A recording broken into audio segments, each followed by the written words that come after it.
Consortium मध्य भारत के CEO. आप दोनों का बहुत बहुत स्वागत है हमारे शो में।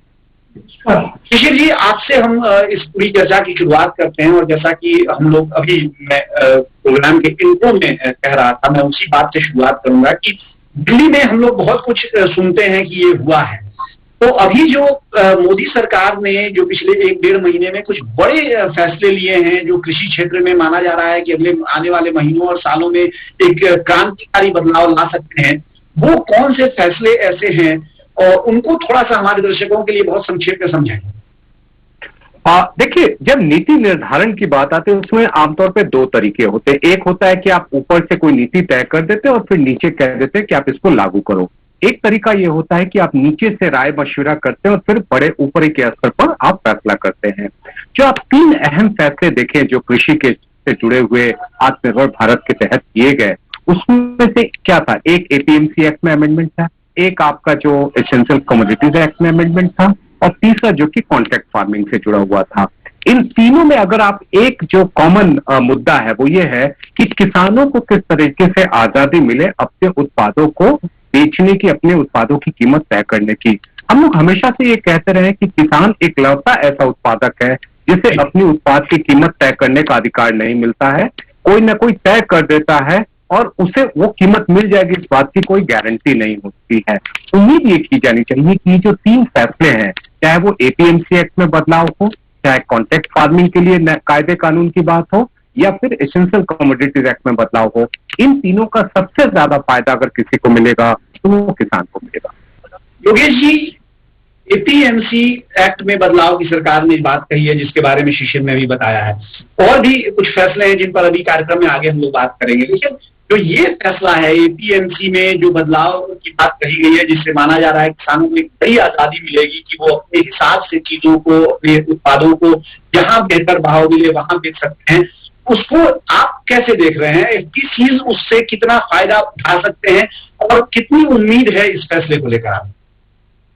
भुवन जी, पहले तो मैं भारत सरकार को इसका धन्यवाद देना चाहूंगा कि उन्होंने जो ये परिवर्तन किए हैं, ये काफी क्रांतिकारी परिवर्तन है। और इसको जो बेसिकली उन्होंने जो शब्द दिया है कि farmers empowerment and protection act 2020 की जो बात जो सरकार ने जो लाया है, उसमें जैसा कि अभी सीसी जी ने बताया कि ये किसानों को एक चॉइस देता है कि वो उनके उत्पाद को बेचने के लिए उनको स्वतंत्रता प्रदान करता है। और ये भारत सरकार का बहुत ही बड़ा क्रांतिकारी कदम है, क्योंकि इससे हिंदुस्तान का किसान या कोई भी व्यक्ति जो है वो जाकर के कहीं से किसानों से उत्पाद खरीद करके और कहीं भी उसको बेच सकता है। और ये इसकी बहुत बड़ी आवश्यकता थी, क्योंकि एक जो मंडी कानून के अंतर्गत ऐसे बैरियर क्रिएट कर दिए गए हैं राज्यों के द्वारा, ऐसी बाउंड्रियां क्रिएट कर दी गई हैं जिसके कारण लोग जो है किसानों का उत्पाद कोई व्यक्ति खरीद नहीं पाता। और जो एक प्रतिस्पर्धा की बात होती है, कहीं ना कहीं वो उसमें रुकावट होती है, क्योंकि ज्यादातर मंडियों में कुछ गिने चुने व्यापारियों का एक लंबे समय से प्रभुत्व चला आ रहा है, और उसमें वो चाहते नहीं है जो मंडी के जो व्यापारी है कि बाहरी व्यक्ति या वहां पे स्वस्थ प्रतिस्पर्धा जो है वो बढ़े। तो ये जो कानून है ये आजादी देता है कि आप कोई भी व्यक्ति जिसके पास पैन कार्ड है, जिसके पास बेसिकली जो टैक्स अगर उसका पास अगर उसमें रजिस्टर्ड है, तो वो जो है जाके खरीदी कर सकता है। अब रही बात इसको क्रियान्वयन की, क्योंकि राज्य को जैसा कि आपको मालूम है भुवन जी कि ये जो कृषि है वो समवर्ती सूची में आता है और कंकरेंट सब्जेक्ट है, जिसमें केंद्र और राज्य दोनों को कानून बनाने का अधिकार है। लेकिन अभी आश्चर्यजनक रूप से शायद आपको मालूम होगा कि राज्यों ने अभी तक इसके बारे में कुछ भी नहीं बोला है। जब तक कि राज्य का नोटिफिकेशन जारी नहीं होगा तब तक वो कानून जो है अभी राज्यों में लागू, तो राज्यों को भी इसके बारे में जो है सामने आना पड़ेगा। और हमारी जो है अपील है आपके माध्यम से कि राज्यों को इसको जो आगे आकर के और इसको जो है इसको क्रियान्वयन में बिल्कुल केंद्र सरकार की मदद करनी चाहिए। लेकिन योगेश, जो ये विषय उठा रहे हैं, जो अभी बिंदु उठाया है उन्होंने, क्या ऐसी कोई आशंका है, क्योंकि ये लोकसभा से और राज्यसभा से जब ये कानून पारित हो जाएगा, अभी फिलहाल ऑर्डिनेंस आया है, तो उसके बाद क्या राज्यों के पास इस तरह का कोई संभावना या अवसर है कि यहाँ पे कोई राज्य अपनी ओर से चाहे तो तिरंगा लगा सकता है? तकनीकी तौर पर आपके सवाल का जवाब नहीं में है। वो इसलिए है क्योंकि जब कोई भी मुद्दा समवर्ती सूची में हो, केंद्र सरकार को जो कानून बनाने का अधिकार मिला हुआ है वो राज्य सरकार के कानून को सुपरसीड करता है। ये तकनीकी तौर पर बिल्कुल संभव है। लेकिन मैं आपको एक छोटा सा उदाहरण देना चाहूंगा एपीएमसी में बदलाव की बात कोई नई नहीं है।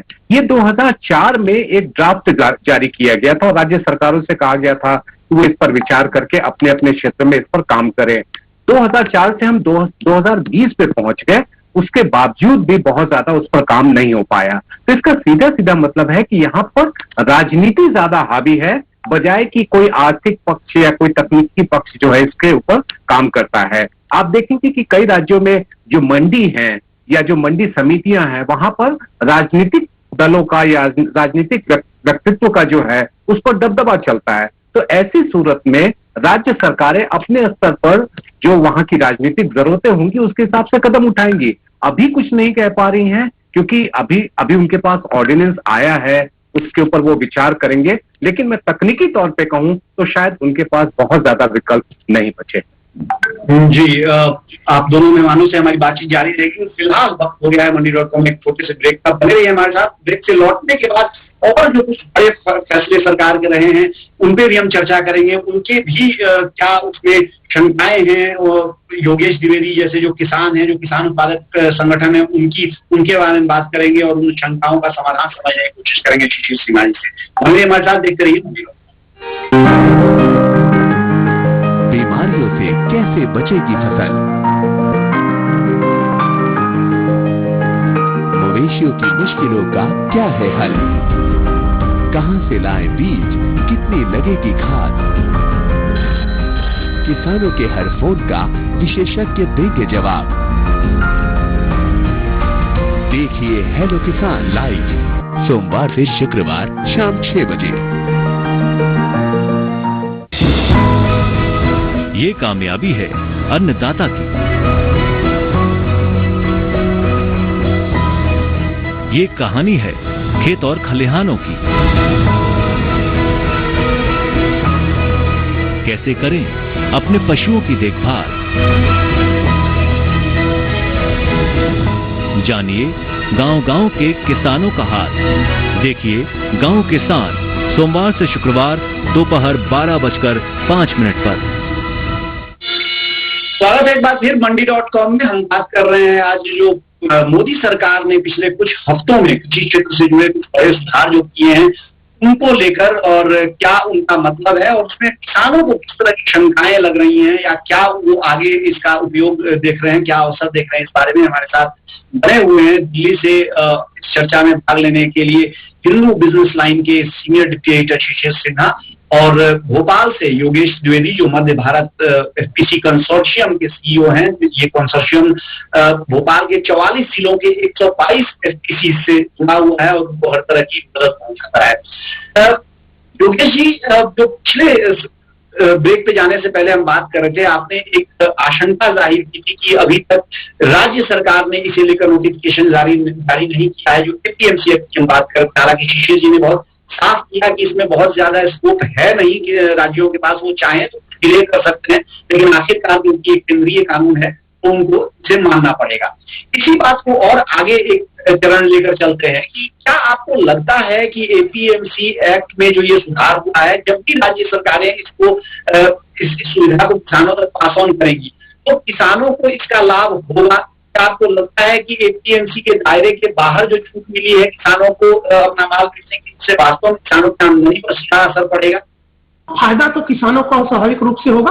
और हमारा यहाँ पे एक जो अप्रीहेंशन है इनफैक्ट कि जो छोटे किसान है जो कि थोड़ा उतने सक्षम नहीं है, तो आइदर अगर वो एफपीओ के माध्यम से जुड़े हुए हैं तो एफपीओ के माध्यम से उनको बेनिफिट मिलेगा। लेकिन जहाँ पे लोग छोटे किसान जो है किसी व्यवस्था से जुड़े नहीं हुए, वो केवल जो है अभी थोड़ा रिमोट में है, वहां पे उनके थोड़ा सा ये शंका जरूर लोगों के मन में है कि क्या वास्तव में जो वहां पे, क्योंकि बड़े जो बायर है वो भी वहां रिमोट एरिया में पहुंच नहीं सकते, तो उनका ऐसा तो नहीं कि इस व्यवस्था के कारण उनको फिर से वही पुराने जो है स्वतंत्रता के बाद जो होता था, जो साहूकारों और इनके द्वारा उनको कम रेट और इस तरह के शोषण की एक आशंका है। लेकिन इसके बारे में मेरे को लगता है कि सरकार ऑलरेडी इसमें जो भारत सरकार कानून में से कई जगह जिक्र आया है और इसको लेकर के एक एसडीएम लेवल पे, सब डिविजनल लेवल पे जो एसडीएम की कमेटी की बात की गई है कि जहां भी थोड़े भी अगर कोई दिक्कत आती है तो वे अप्रोच कर सकते हैं। और मेरे को जैसा मैंने आपको बताया कि इसमें सबसे अच्छी व्यवस्था है कि सरकार को एक और इसमें काम करने की जरूरत है कि हम अपने किसानों को जो बाजार की जानकारियां हैं हर किसान तक वो कैसे पहुंचे, हर ग्राम पंचायत तक, हर गांव तक पहुंचे, उसको लेके काम करना पड़े। किसानों को जानकारी होगा तो स्वाभाविक रूप से वो जो है बेहतर मार्केट की तलाश में जाएंगे और वो जो एक खुली व्यवस्था का फायदा वो ले पाएंगे। जी शिशिर, ये जो एक आशंका जताई है योगेश जी ने, इसमें आप कितना दम देखते हैं? क्योंकि जो आजादी के पहले जिस तरह साहूकार या सेठ इलाके के किसानों से सस्ते भाव पर कुछ खरीद लेते थे, क्या वास्तव में अभी भी जिसके कारण कहा जाए कि एपीएमसी आया था, क्या आपको लगता है कि वो संभावनाएं अभी भी उसी तरह से बरकरार हैं और इस एक्ट के हटने से किसानों को एक बार फिर उस तरह के शोषण का सामना करना पड़ सकता है? देखिए, यहाँ पे 2-3 चीजें हैं। पहला तो आपको ये ध्यान में रखना है कि 86% जो हमारे किसान हैं वो छोटे और सीमांत किसान हैं, जिनके पास 2 हेक्टेयर से भी कम है, और 76% ऐसे हैं जिनके पास 1 हेक्टेयर से भी कम है। वहां पर फार्मर प्रोड्यूसर एसोसिएशन की जो ऑर्गेनाइजेशन की भूमिका है वो काफी अहम हो जाती है, क्योंकि अब देखिए पास का एक मंडी है। ये कानून क्या कहता है कि मंडी के बाउंड्री के भीतर एक अलग व्यवस्था होगी, मंडी के बाहर जो है, मंडी के जो बाउंड्री है उसके बाहर एक अलग व्यवस्था होगी। अब इस 2 व्यवस्था के बीच में एक छोटा और सीमांत किसान ज्यादा परेशान होगा, क्योंकि उसके पास इतने संसाधन नहीं होते हैं कि वो हर जगह जाकर के वो अपना सामान, अपना उत्पाद वो आसानी से बेच सकते हैं, और यहाँ पर एफपीओ की भूमिका सबसे अहम होती है। दूसरी बात मुझे लगती है कि कोऑपरेटिव जो है, जो काफी सक्सेसफुल रहा है डेयरी बिजनेस में, उसी तरह के कोऑपरेटिव को अगर हम एग्रीकल्चर में भी ज्यादा बड़े पैमाने पर हम यूज करते हैं तो वो काफी हद तक मदद कर सकता है। तीसरी बात जो कि सबसे महत्वपूर्ण है कि जैसा कि ये एक समवर्ती विषय है, तो जो भी मंडी की बाउंड्री के बाहर की व्यवस्था होगी उसमें राज्य सरकारों का कोई रोल नहीं रहेगा, उनको वो मानना ही होगा। हमारी दिक्कत यह है कि यहाँ पर राजनीतिक तंत्र इतना मजबूत है कृषि के मामले में, वो कई तरह की अड़चनें खड़ा कर सकता है, और ये हमने 2004 से 2020 के बीच में देख लिया है। ऐसी आशंका ना हो, ऐसी कोई परेशानी ना हो, ये दूर करने का उपाय भी हमें सोचना होगा। जी, एक और विषय जो इसमें जुड़ा हुआ है योगेश जी, वापस मैं आपके पास आता हूं, क्योंकि हमारी कोशिश यही है कि इस मंडी.com के माध्यम से जो वास्तव में किसानों की जो शंकाएं हो सकती हैं उनका हम समाधान लें, उस जगह से, सत्ता के उस केंद्र के बीच से जहां से कि ये खबर दरअसल निकलती है ये खबरें। तो एक इसी से जुड़ा हुआ एक पहलू है जिस पर कि अब मैं आपसे समझना चाहूंगा कि जो एक इंटर स्टेट ऑपरेटिविटी किसानों को और खासतौर से एफपीसीज को मिली है एपीएमसी एक्ट में सुधार के बाद, कि आप बगल के राज्यों में भी बिना किसी, जो पहले तमाम तरह की बाधाएं थी उनके बिना आप जा सकते हैं, अपना माल बेच सकते हैं, इसका आपको क्या लगता है कितना असर एफपीसीज को देखने को मिल सकता है, कितना फायदा किसानों को मिल सकता है?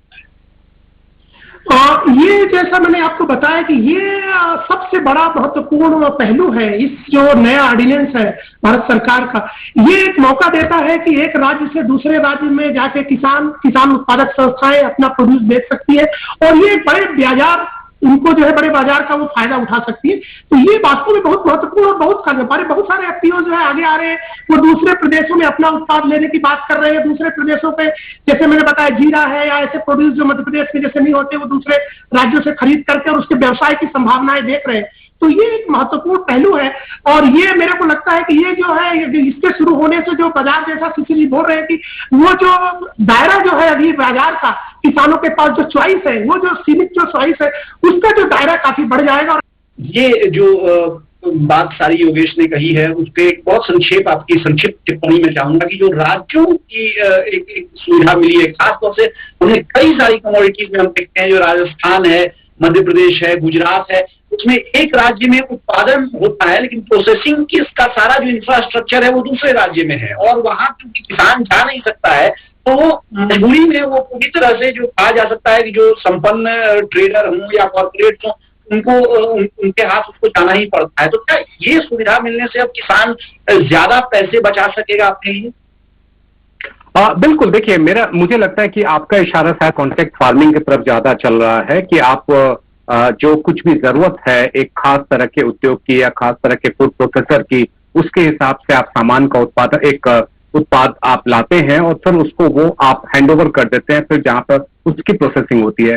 देखिए, पंजाब में जैसे एक बेवरेज कंपनी ने कुछ कॉन्ट्रैक्ट किए थे, खास तरह के आलू की बात थी, फिर वो आलू से वो चिप्स बनाते थे।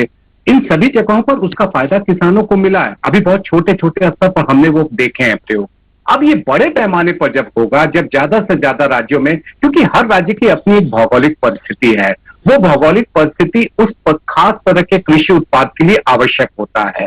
अब जरूरी नहीं है कि जो चीज गुजरात में पैदा हो सकता है वही चीज आपके बिहार या आपके पश्चिम बंगाल में भी हो सकता है। तो अगर वो गुजरात में किया गया पैदा और अगर प्रोसेसिंग यूनिट मान लीजिए बिहार में है या पश्चिम बंगाल में है, तो दोनों ही जगह का फायदा है। एक वहां के किसान को फायदा है जिसने उसका उत्पाद किया है, और दूसरा जहां पर उसकी प्रोसेसिंग हो रही है वहां पर एम्प्लॉयमेंट अपॉर्चुनिटीज बनेगी। तो मुझे लगता है कि कॉन्ट्रैक्ट फार्मिंग को हम कई बार बड़े निगेटिव टर्म में देखते रहे हैं जी। हमें जरूरत है उससे बाहर निकलने की, और ये सोचना है कि किस तरह से वो एक मल्टीप्लायर इफेक्ट, उसका जो है कैस्केडिंग इफेक्ट, कैस्केडिंग नहीं कहना चाहिए, हम कहेंगे ट्रिकल डाउन इफेक्ट जो है वो हो सकता है। चलिए, इस ट्रिकल डाउन इफेक्ट की भी हम बात करेंगे, क्योंकि जो जिन घोषणाओं की हम बात कर रहे हैं जो पिछले कुछ हफ्तों में ली गई है, उनमें कॉन्ट्रैक्ट फार्मिंग से सीधे जुड़ी हुई भी एक महत्वपूर्ण घोषणा सरकार ने की है। इसका किस तरह से असर पड़ सकता है ये हम जानेंगे अपने दोनों मेहमानों से, लेकिन फिलहाल वक्त एक छोटे से ब्रेक का। बन रहे हमारे साथ। स्वागत एक बार फिर आपका मंडी.com में। हम बात कर रहे हैं कृषि क्षेत्र में सुधारों को लेकर जो महत्वपूर्ण घोषणाएं हुई हैं उसके बारे में, और पिछले जो कार्यक्रम के पिछले 2 हिस्सों में हमने बात की खासतौर से एपीएमसी एक्ट से जो जिस तरह की छूट मिली है किसानों को, उससे क्या जुड़ी हुई शंकाएं हैं और क्या उसमें हो सकता है उससे। कॉन्ट्रैक्ट फार्मिंग की बात अभी जस्ट ब्रेक पे जाने से पहले शिशिर कर रहे थे और उन्होंने ट्रिकल डाउन इफेक्ट की बात कही इसमें। योगेश, क्या आपको लगता है कि जो कॉन्ट्रैक्ट फार्मिंग से जुड़ी जो घोषणा इसमें आई है सरकार की, और कई एक लंबे समय से, यानी कि कहा जाए कि मोदी 1.0 से ही हम लगातार ये सुन भी रहे थे कि कॉन्ट्रैक्ट फार्मिंग का एक मॉडल लॉ आ रहा है, और अभी जिस तरह की जो घोषणाएं सरकार की ओर से आई हैं, आपको लगता है कि इसका एक बहुत बड़ा बेनिफिशियरी ये चीज होंगे, क्योंकि जो मजबूत हैं और वो बड़े कॉर्पोरेट्स के साथ समझौता कर सकते हैं, उनके पास संगठन है, वो ये तय कर सकते हैं कि हाँ इतने एरिया में हम यही चीज उगाएंगे, इसी क्वालिटी का उगाएंगे, तो इसका एक बड़ा लाभ उनको मिल सकता है। बिल्कुल, जो है जैसा कि सीसी जी ने बताया कि अभी हमें बदलाव का समय है, क्योंकि ये शायद आज से 20 साल 25 साल पहले ये हम उस स्टेज में नहीं थे, हमारे पास व्यवस्थाएं नहीं थी। पर अभी जिस तरह के किसान उत्पादक संगठन है, क्योंकि प्रदेश में कई राज्यों में जो है बहुत अच्छा काम कर रहे हैं, मध्य प्रदेश जैसे राज्यों में भी रिमोट में ट्राइबल एरियाज में आपने खुद जाके देखा हुआ है कि बहुत सारे एफपीओ जो है वो काम कर रहे हैं। शिशिर, तीसरा जो एक बड़ा मुद्दा रहा है इसमें वो एसेंशियल कमोडिटीज एक्ट का मुद्दा रहा है, और उसको भी कहा गया है कि इसमें जो सुधार सरकार ने किया है, एक तरह से उसको जो सामान्य परिस्थिति में किसी को नहीं लगाया जा सकता है, ऐसा सरकार ने कहा है। तो इसका लाभ क्या आपको लगता है कि किसानों को किस तरह से मिलेगा? क्योंकि एक बात तो हमेशा हो रही है कि निजी क्षेत्र के लिए एक बड़े निवेश का रास्ता खुलेगा, और कृषि क्षेत्र में एक बड़ा निवेश जो इंफ्रास्ट्रक्चर, स्टोरेज इंफ्रास्ट्रक्चर में निजी क्षेत्र की ओर से आएगा, लेकिन किसानों को क्या इसका लाभ मिलेगा और किस तरह से मिलेगा? देखिए, एसेंशियल कमोडिटीज का सबसे ज्यादा दुरुपयोग कहाँ हुआ है? सबसे ज्यादा दुरुपयोग जो हुआ है, जो मिडिल मैन है उन्होंने सामान तो खरीद लिया, लेकिन उसका जितना फायदा वो उठाते थे उसका एक हिस्सा भी वो किसानों को नहीं देते थे। लेकिन जब ये बंदिशें खत्म हो जाएंगी, देखिए बात क्या होती है कि जब जितनी आप बंदिशें लगाएंगे उतना ज्यादा दुरुपयोग होने की आशंका होती है। आपने स्टोरेज के ऊपर आपने कह दिया कि आप इससे ज्यादा लिमिट नहीं कर सकते, इससे ज्यादा आप भंडार नहीं कर सकते हैं। उसका नतीजा क्या हुआ? ज्यादा से ज्यादा लोगों ने उसका दुरुपयोग करना शुरू किया। अब जहां पर इस तरह की कोई सीमा नहीं होगी, सामान्य परिस्थिति में, विशेष परिस्थिति में सरकार के पास अधिकार होगा कि अगर दाम बहुत ज्यादा बढ़ रहे हैं वो वापस स्टॉक लिमिट ला सकते हैं। लेकिन सामान्य परिस्थिति में जब ऐसी कोई सीमा नहीं होगी, व्यापार एक सामान्य तरीके से चलता रहेगा, तो किसान को जो वास्तविक कीमत मिलनी चाहिए वो मिल पाएगी, और व्यापारी या जो मिडिल मैन है वो इसका फायदा नहीं उठा सकेंगे, इसका दुरुपयोग नहीं कर सकेंगे। और साथ ही साथ कई बार ऐसा होता था कि निजी निवेश इसलिए भी नहीं आ रहा था क्योंकि उनको हमेशा डर होता था कि स्थानीय प्रशासन किस तरीके से उसके ऊपर परेशानी उनके लिए खड़ी कर सकता है। हालांकि कई जगहों पर इसे छूट मिली हुई है, लेकिन फिर भी लोकल लेवल के एडमिनिस्ट्रेशन में कुछ एक कहते हैं ना कुछ परेशानियां होती थी। अभी जब बंदिशें खत्म हो जाएंगी तो एक तरफ किसान के लिए सामान बेचना आसान होगा, दूसरी तरफ ये जो मिडिल मैन का जो दबदबा बना होता था वो खत्म होगा, और तीसरा ये कि निजी निवेश भी जो है वो बड़े पैमाने पर आ सकेगा। कुल मिलाकर जो हमारे दोनों मेहमानों की राय है उसमें ये, अगर उसको एक संक्षेप में मैं कहूँ, उसको समअप करूँ तो, यानी एपीएमसी एक्ट में बदलाव और जो कॉन्ट्रैक्ट फार्मिंग को लेकर जो नई पॉलिसी की घोषणा आई है सामने, उसका सीधे तौर पे बहुत बड़ा लाभ किसानों को मिलने की पूरी संभावना है, पूरी उम्मीद है। हाँ, ईसीए को लेकर यानी इसेंशियल कमोडिटीज एक्ट को में जो बदलाव हुआ है उससे निश्चित तौर पर योगेश द्विवेदी का मानना है कि एफपीसीज के पास पहले से उस तरह की सहूलियत थी, इसलिए सीधे तौर पर शायद उनको इसका फायदा न हो, लेकिन जिस तरह से निजी क्षेत्र का एक निवेश इसमें आने की संभावना बताई जा रही है, उससे पूरे ग्रामीण अर्थव्यवस्था को, केवल किसानों की आमदनी की नहीं बल्कि पूरी ग्रामीण अर्थव्यवस्था को निश्चित तौर पर रोजगार के माध्यम से, आमदनी के माध्यम से लाभ होना तय है। आप दोनों का बहुत बहुत शुक्रिया हमारे साथ कार्यक्रम में शामिल होने के लिए और अपनी राय हमारे दर्शकों तक पहुंचाने। पिछले कुछ हफ्तों में कृषि क्षेत्र में जुड़े बड़े सुधार हुए हैं, उनका किस तरह का असर देखने को मिल सकता है और खास तौर से किसानों का क्या व्यू है उसके बारे में किस तरह की शंकाएं हैं और उनको किस तरह से आगे इसका एक फायदा देखने को मिल सकता है। फिलहाल अब मंडी.com से मुझे दीजिए इजाजत, लेकिन बने रहिए हमारे साथ, देखते रहिए गिरीश। आपकी राय हमारे लिए बहुत महत्वपूर्ण है। आप हमारे टोल फ्री नंबर पर कॉल कर सकते हैं और अपनी राय दे सकते हैं। साथ ही आप ईमेल के जरिए भी हमें अपनी राय दे सकते हैं। हमारा ईमेल पता है ncdexmandi@gmail.com।